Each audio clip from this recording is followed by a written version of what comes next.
Hello, welcome back to another episode of Accept, Then Achieve podcast. I am so thrilled to have our guest today here with us. Could you please introduce yourself?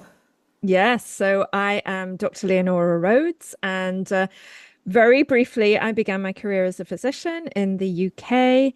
I took a career break when my kids were very sick when they were young, to become a counselor and then a coach again in the UK, then returned to medicine. And then 15 years ago, I moved to the States and became a neurofeedback therapist and picked up coaching again.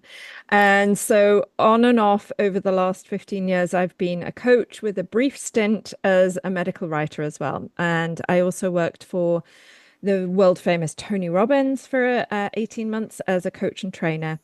And I recently had a new podcast come out, which is called Mindful Medics, and it's to support medical professionals, specifically doctors, to prevent burnout and improve well-being. Wow. Oh my gosh. Yeah, How impressive. How did you have like five different careers I know. already? That's amazing. So, welcome. What inspired you to want to speak on our podcast or on this podcast?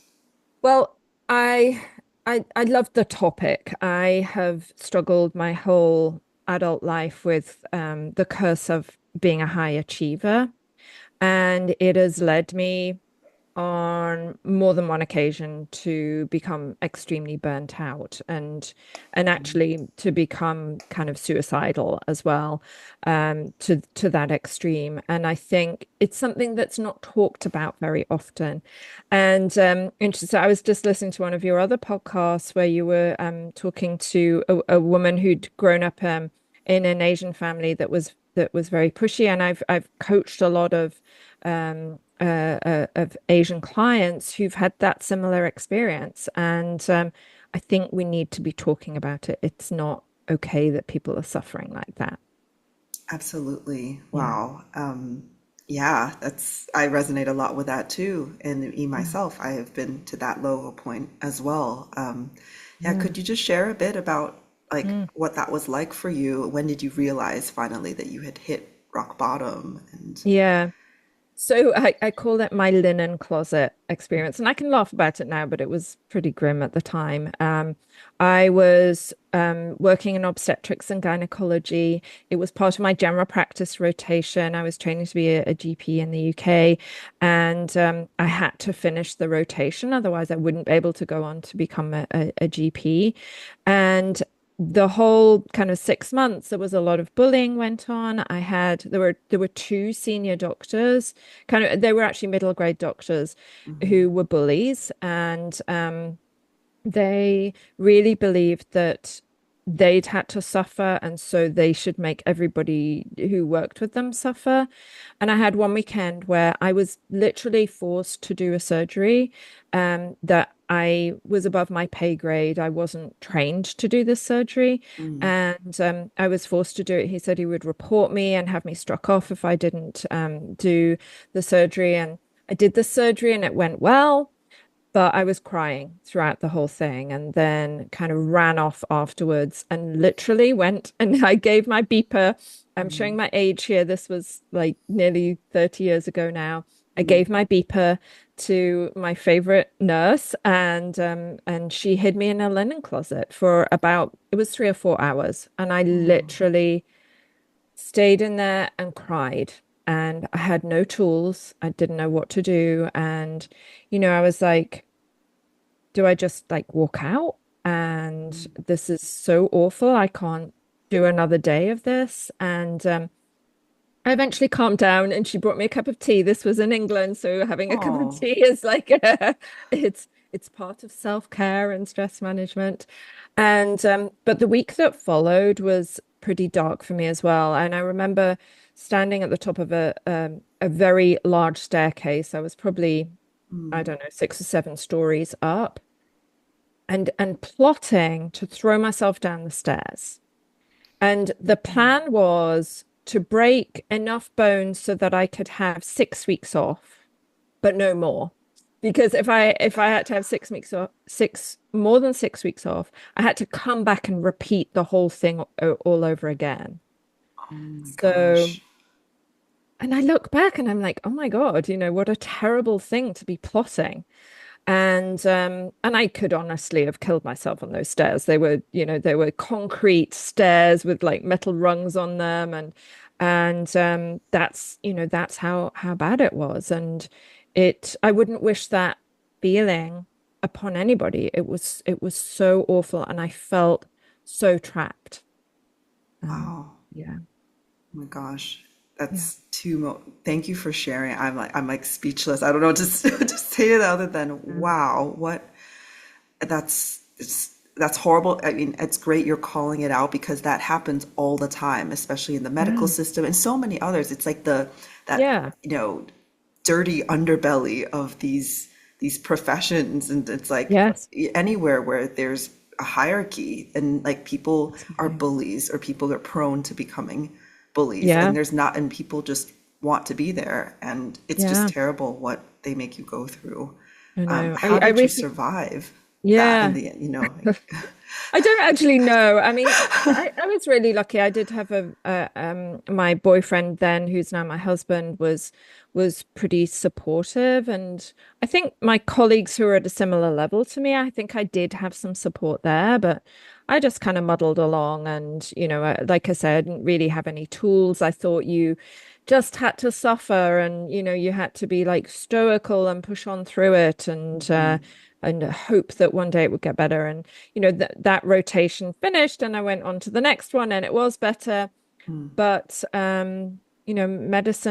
medicine was a real roller coaster for me.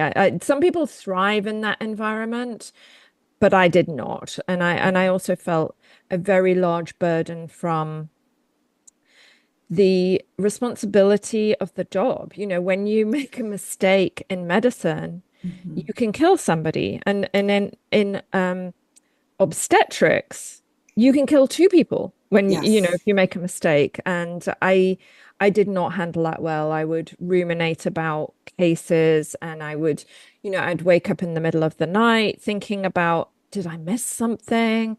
Mm, And I could not be peaceful in it looking mhm, back. So the way that I kind of managed it, I guess, well, I then went off and became a GP. And that had been my dream job since I was 12. oh, And in the UK, you work in the National Health Service, and we saw 40 to 60 patients a day. And so my dream job that I'd wanted for many years, it turned into another nightmare. It was just, there was no quality of care. And as somebody mhm, who is an ambitious high achiever, that really bothered me. Like, how mhm. can you provide any quality of care in 5 minutes? I mean, it was Right. you had a minute of opening the door and getting the patient sat down, and then Yes. another minute of escorting them out of the room. So, It's three practically that's minutes. 3 minutes to care for this person who was entrusting their health to Mhm, you. And so at the end of halfway through that year, I decided that I wouldn't continue after the training year.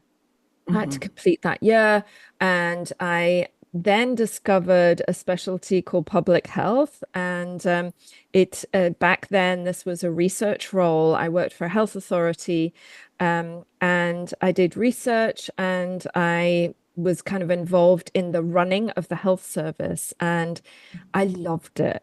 And so, mm, so that was kind of, I didn't solve stress working in the hospitals. I escaped it. mhm. So, but looking with what I have now, I look back and, I really wish I'd had some of the tools that I have today.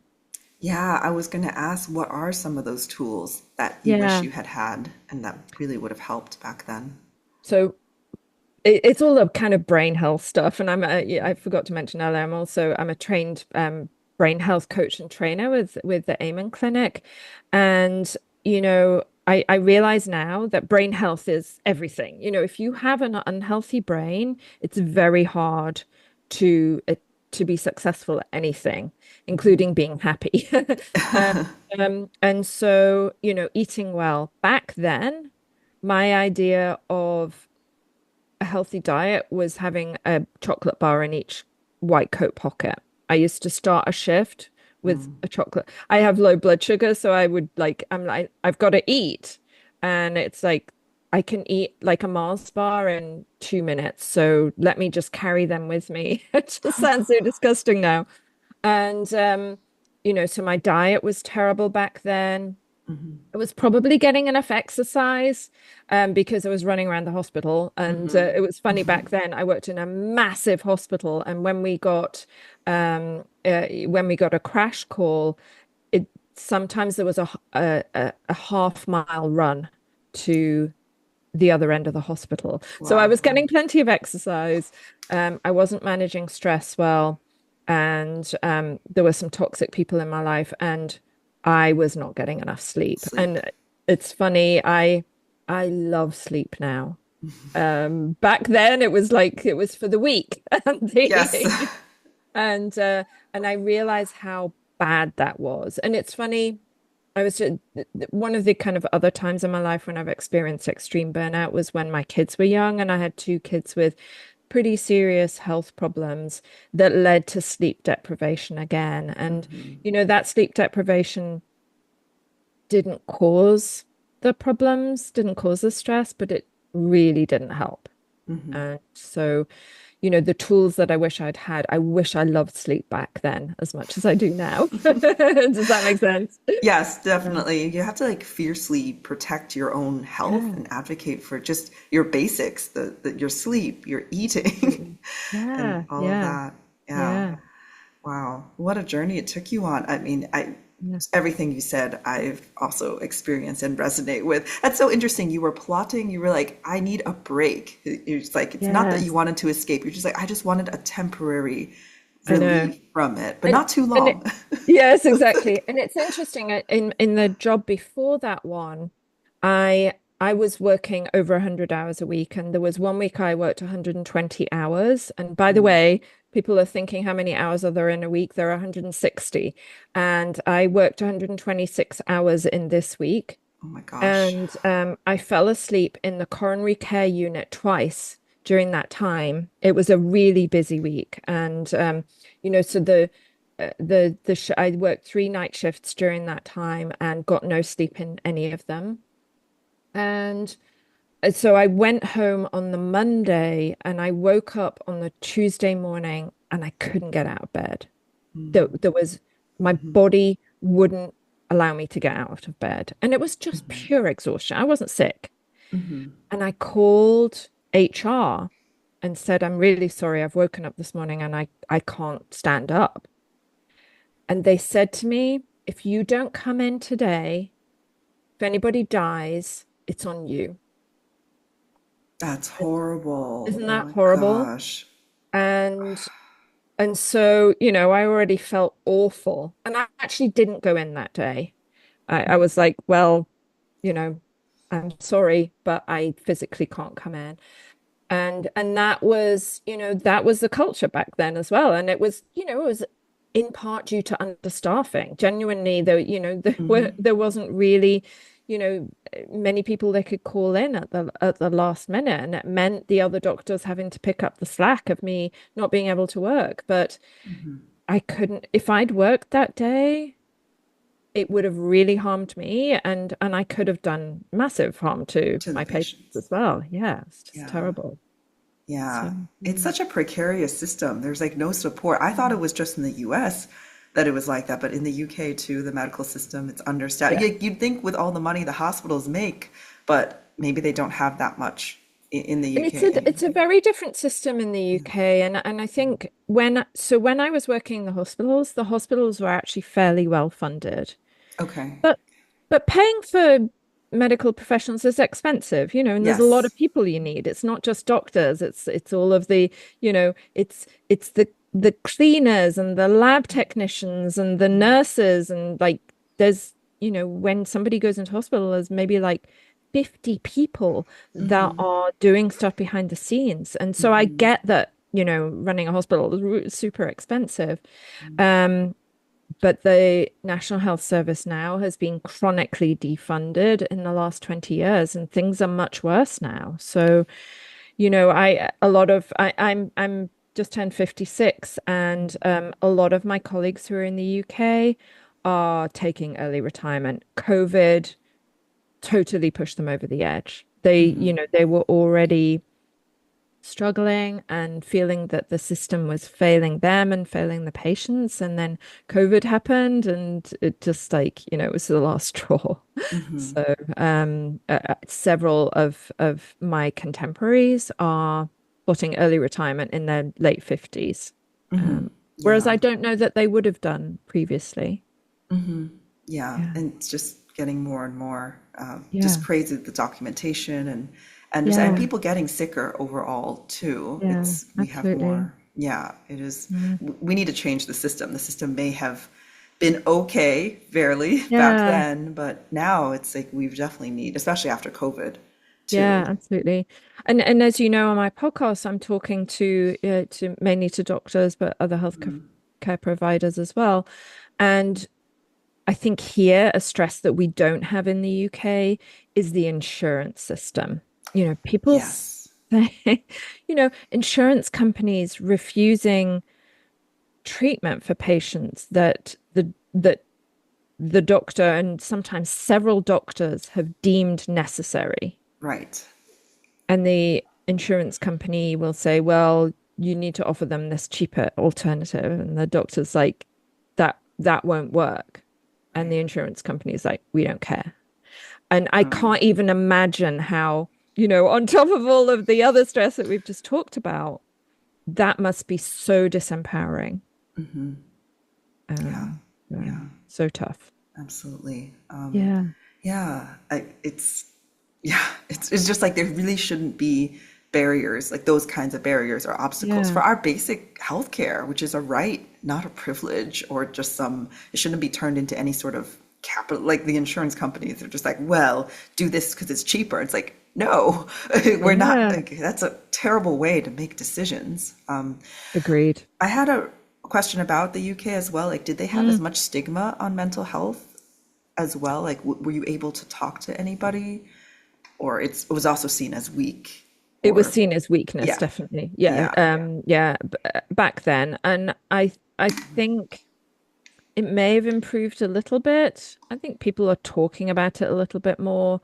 I follow a UK GP who's talking about this kind of thing a lot. So I think, slowly it's changing a little bit, and hopefully, the employers start to realize that actually, if you don't nurture your people, it has negative outcomes. Hmm. Um, Including to the bottom line, including to profitability. This isn't just about, making people happy. It affects the quality of care, and that is costly. If we want to be purely, financially oriented, it affects the bottom line as well. And stressed out, tired, unhappy healthcare professionals are wasting money and not doing their job as well as they would if they were, happy, healthy, and well rested. And I think, that economic argument isn't pushed enough, probably because I think that's the only language that, that some of these organizations understand. Yeah, the big Yeah. systems, for sure. Yeah. So how were you? It's great you had support from your loved ones around you. Like, Yeah. what else helped you in your journey? Did Yeah. you find a therapist, coaches, program? I'm Yes. sure you've worked So with so many yeah, people. so I've had therapy over the years, and I kind of dip in and out of it. It's funny, when I was training to be a counselor and I was receiving counseling, Yeah. and it was a bad fit. I had a counselor who, I remember her saying one day, I don't want to talk. She was making me talk about how my kids nearly died. And I talked about it like ad nauseum. I just didn't want to talk about it anymore. And she said, well, I think it's really important that we talk about this again. I would come out of every session feeling more wounded by it. It was awful. And I said to her, I just want to know how to make my life better. And she said, but before we do that, we have to talk about. I was just like, no, no, I can't do this anymore. So Yeah. it was at that stage that I personally decided that counseling at that stage in my life was not for me. And that was when I discovered coaching. So coaching has been very profound for me. And I have since returned to counseling. And I like I said, I think it was just a bad fit. I think, and I believe in coaching and counseling. Fit is everything. Yes. Like training and, background, experience, etc. is important, but above that, then the tier above that that's so important is fit. Does that person get you? Do they say the right things when you share something with them? That's that kind of thing. So, it's been a combination of coaching and therapy for me over the years. Journaling has been really useful for me, kind of combined with meditation. I have this practice. I was doing it yesterday. I've been struggling with my weight loss journey, and I've kind of fallen off the wagon.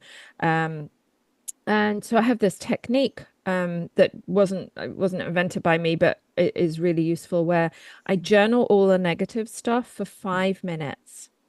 Then I do mindfulness practice, and for me this kind of flicks a switch in my brain. It calms down the stressed, anxious part of my brain and awakens my kind of prefrontal cortex, my higher self. And then I critique what I wrote.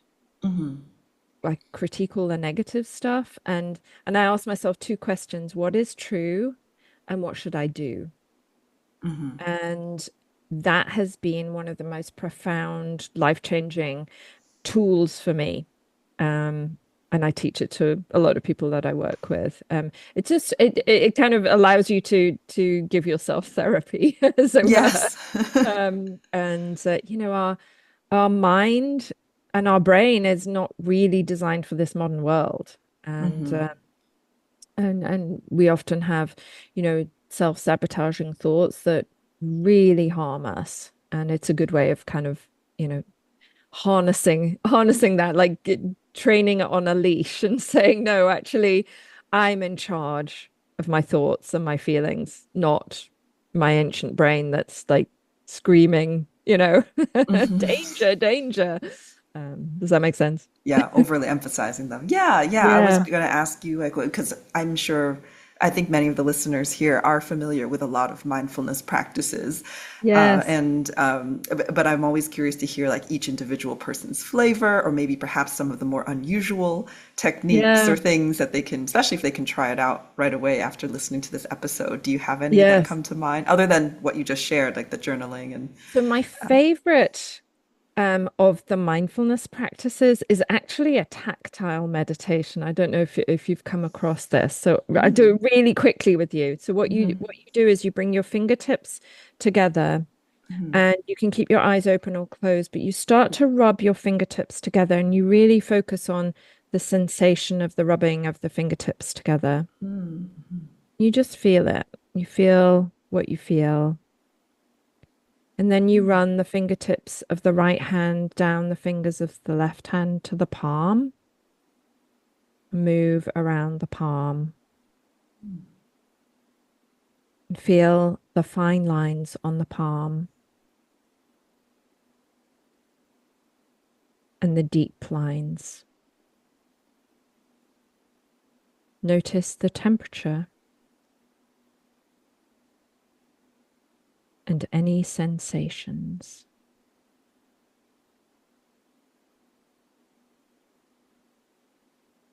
And then bring your hands back together and rub them together to create some heat and shake it out. And that's like a 30-second version of, I have a recording of a 2-minute version of that and a 5-minute version of that. And I think there's something for people with busy minds. I work with a lot of people who have ADHD tendencies, and, sitting, emptying your mind and, Yeah. it is very hard for people with a busy brain. And so there's something about the kind of tactile, but and giving you something to focus on, that a lot of people say, I've tried meditation, I couldn't find one that worked, but I love that one. So that's kind of one of my favorites. And the funny thing is, when you practice it a lot, it's very portable. So like if I'm stuck in traffic, that, like if I'm stuck at a traffic light, I'll start to do that. Yes, that's Instantly calms me down now. yeah, that's wonderful. Yeah, I'm one of those busy thinkers too, that it's just Yeah. I usually need music or something, like a voice guidance to focus on for meditating. Because otherwise, if Yeah. it's just silent, I just like hear my own thoughts. So Yeah, yeah, the absolutely. tactile. Yeah. Yeah, thank you for sharing that. I hadn't You're tried very that welcome. specific one before. Yeah. The closest I've done is like interoception, where somebody's just like 2 minutes of focusing, just rubbing your fingertips against each other. I'm sure Yes. it's similar. Yeah, Yes, of it. indeed. Yeah. Yeah. I'm a big believer with mindfulness practice. I think there's a mindfulness practice for everybody, but we have uniquely wired brains. And so we're so lucky today. You can when I was young, you had to buy tapes. If Yes, you wanted to learn to true. meditate, you had to buy tapes. And if you bought the tape and then you didn't like it, that really, that sucked. But Right. today it's like a gazillion free things on YouTube. So go and experiment, go and, try different things and persevere until you find something that works for you. Yeah. I love that. Thank you for sharing that. Going back to something you had mentioned you wanted to talk about, just high achieving and Yeah. all of that. And I don't know what my specific question was, but just Yes. regarding like any, yeah, advice or tips So I think for I high think there's achievers, this how to let unique, go a little bit. yeah, there's this unique combination, I think, and it's very common in medical professionals, also kind of and lawyers and people like that. And it's a combination of high achiever, perfectionist, and people pleaser. And I think that combination leads a lot of people to burnout because you have the high achiever driving you to say, I need to, I need to be, good at this. I need to be, I need to be the best. And then the perfectionist is saying, well, you have to do a really good job of everything. And this kind of, for me, that leads to over checking. Like if I do a PowerPoint presentation, I edit the heck out of it. It drives me a bit crazy. I'm like, please just leave it. It's fine. Yeah. And then the people pleaser as well, that kind of dry and a lot of people go into medicine because of that people pleaser side of them. And the truth is you can't please all the people all the time. And the lesson for the lesson that I've learned for people, but for me as a people pleaser is I have to put myself first in order to be able to serve other people. Because if I am stressed, burnt out, unhealthy, unhappy, I'm no use to anybody. And that I learned that lesson late, unfortunately. And so, I think a lot of people in, who are high achievers and who from, and I kind of look back, I was thinking about this, in advance of this episode. My parents were a little bit pushy with me. They knew I was bright and they wanted me to do well. But the majority of it came from me, of the pushing. The majority of it came from me. And I loved learning and I loved it. And I still do to this day. I love it when somebody says, thank you for helping me. Look, it's like crack cocaine to me. Not that I've ever had crack cocaine, but I imagine it's like that. I just like it's the best feeling.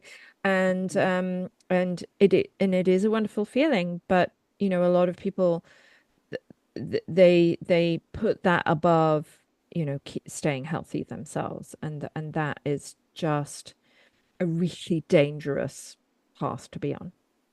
Definitely. It's like I think of some patients I've seen where it's like they were asking for something, and I'm just like, you don't need antibiotics in this case, or you don't need, it's like, I can't give you this controlled Yeah. substance pain medicine. Like, that is tough. It's like, that's the people pleasing side of me is just like, Yeah. oh, but I want to help them. And like, if this suits them, and it's like, no, no, this is not what's best for them. They're going, even if Yeah. they are disappointed or upset, it's like, how do you deal with that, just like becoming more okay with Yeah, rejection absolutely. or upset I mean, Yeah. everyone's been understanding because I explain why, okay, we're not doing that, you don't need that level, but it's still tough to just Yeah. sit with that, Yeah. those One negative thing, feelings. one kind of phrase that I've that I've kind of adopted, and I teach this because I work with a lot of senior executives in kind of, not in some in medical, but a lot of I work for one company that's in marketing, and I say to them, your job as a leader is to create an environment in which somebody can thrive, but the thriving is on them.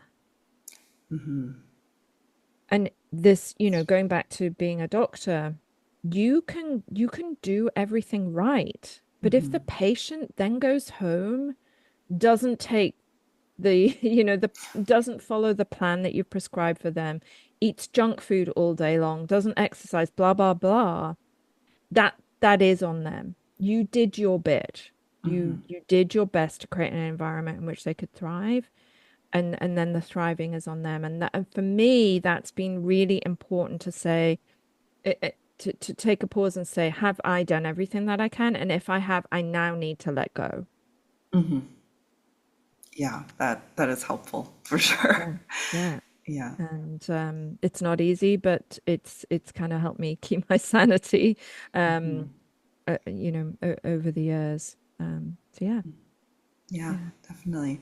And I think you had mentioned before about just like, oh, when you were saying the perfectionist, it's like, oh no, we can't make any mistakes. It's like, yeah, no, just how do you, like, what tips do you have for just loosening up and just saying, yeah, it's okay. I can make mistakes, even if I historically yeah, have purposely tried to avoid mistakes by not taking too big of a risk. How do you start to like slowly yeah. build that muscle and just be So like, all right, the I'm first gonna thing to start say is, something new.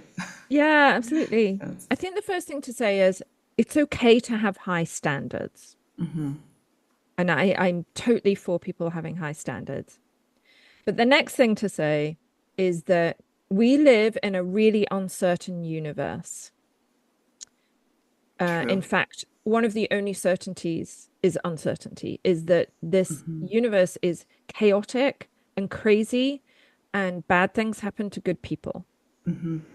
And you know, in medicine, the human body is incredibly complicated, and there are no two people that are the same. So you may have a treatment that works well for one person, and it might kill the next person. And accepting that, medicine is not an exact science. This is not theoretical mathematics. It's it's a, a crazy, like, weird science where every patient is different, and that makes it really complex. You can never be perfect. You can never provide perfect care as You a can never physician. control everything. Yeah. Yeah. And unless we suddenly develop time machines and magic wands, you cannot, you cannot control the outcome. So you have to adopt an attitude of asking yourself, have I done a good enough job? And Absolutely. and if I have, then I have to let go. Yeah, and see it more as even an art. Like there's a bit of art to Yeah, it. Not there's just a massive it's amount of not a art to hard it. science. Yeah. Yeah, indeed, Everything indeed. we do, really, there's some Yeah. element of experimentation or uncertainty to Yeah. it. So, And I actually, yeah. I was just on a coaching call just before, and and it was a parent who was dealing with a difficult teenager, and I said to her, "You have to become a detective. You're looking for clues, like what works, what doesn't work, and a science researcher." And so you become the detective, and then you have to research, you have to try things and see if it works, like try a medication, try a parenting technique, try a coaching strategy, and then kind of look for data to see if it's working and be constantly adapting and tweaking.